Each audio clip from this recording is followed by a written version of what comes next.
quiet, intense tone. Someone tells a lie about you, a lie loud enough that everyone believes them, and instead of screaming your innocence, you say absolutely nothing. Near a small mountain village lived a Zen master named Kanso. He was a fixture there. Farmers brought him their daily worries, and the older residents spent their evenings sitting quietly by his gate. The village trusted him implicitly, exactly the way they trusted the local river to flow. Kanso had a single student, a young man named Rio. Over 3 years of sweeping the courtyard and carrying water, Rio had observed every hour of his master's day. He was absolutely certain of Kanso's flawless character. But a reputation built entirely on unthinking trust has a hidden vulnerability. Because it relies on collective belief rather than hard evidence, a single severe accusation can dismantle it overnight. One winter, the unmarried daughter of the most respected village elder was found to be pregnant. Pressed relentlessly by her family to provide a name, the young woman finally gave them one, Kanso. The elder marched to Kanso's gate with half the village behind him. He stood in the dirt road, shouting so the entire crowd could hear, calling the master a fraud who hid poison behind a calm face. Rio stepped between them. He listed Kanso's strict daily routines, arguing the impossibility of the claim, but the crowd looked past him. They had already made their decision, and a student's loyalty meant nothing to them. Kanso reached out, placed a hand on his student's shoulder, and moved him aside. He looked at the furious elder and said only 4 words, "That may be so." When you vigorously defend yourself against a loud accusation, you signal to your attacker that their words have power over you. Radical, unbothered acceptance breaks that expected loop of conflict entirely. By evening, Kanso's name was spoken only in whispers. Monks from a nearby temple sent messages demanding he stop teaching. Longtime students vanished, and villagers walked past him in the market, staring straight ahead. Rio went down into the market every single day, trying to corner anyone who would listen to prove his master's innocence. People either walked away or ignored him completely.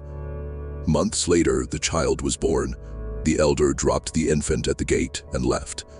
The next morning, Kanso began a new routine. He walked into the village, knocked on the very doors of the people shunning him, and asked for milk. Rio boiled with anger as he watched villagers hand over the milk while refusing to make eye contact. Kanso ignored the slights, thanked every person directly, and calmly walked to the next house. Surviving this kind of severe social isolation requires a specific mental mechanism. You have to detach your internal sense of self-worth from the external feedback of the crowd. They repeated this exact routine every morning for a full year. Every day from her window, the young woman watched Kanso and his student walk through the village asking for milk. She watched a man who had done absolutely nothing wrong absorb the daily punishment for her lie. Eventually, the guilt became too heavy. She went to her father and confessed the truth. The real father was a traveling trader who had passed through the village the previous winter and never returned. The elder sat with this information for a long time. He remembered standing at Kanso's gate, screaming insults with the entire village backing him, realizing the massive scale of the suffering he had caused an innocent man. A lie needs ongoing friction to survive. It needs the accused to fight back, so the accuser can justify their continued aggression. Against a wall of silent endurance, the lie eventually collapses under its own weight. The next morning, the elder and his weeping daughter walked to Kanso's gate. He bowed low to the ground, offered a long apology, and asked to take his grandchild back. The elder braced himself. He expected the master to finally speak about the lost year, to demand a public apology in the center of the village, or to show some righteous anger. Kanso simply placed the baby in the elder's arms.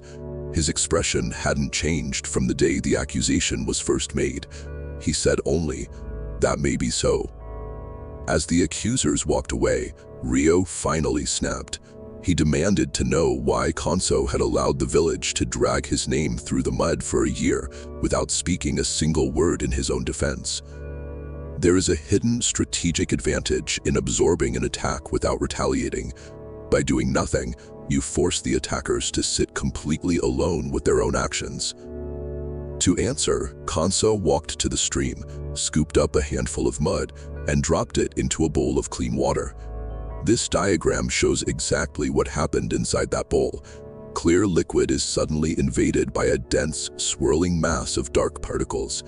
This is the lie entering Kanso's life. Kanso told Ryo to make the water clear again.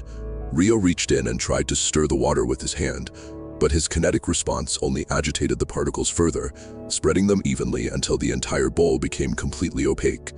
Kanso ordered him to stop. He set the bowl down on a flat stone and simply sat beside it. They added zero new energy to the system. Without any new agitation, a basic physical process takes over. Gravity does the work. It pulls the mud downward, slowly packing it into a tight layer of sediment and naturally leaving the clear water at the top. Kanso looked at his student. He explained that if he had fought back or shouted his innocence from the gate, the mud would still be spinning. Giving the lie room to settle allowed the truth to naturally resurface on its own. True emotional and intellectual resilience isn't found in your ability to scream the loudest or fight the hardest. It requires the immense discipline to remain entirely still, letting gravity and time clear the water for you.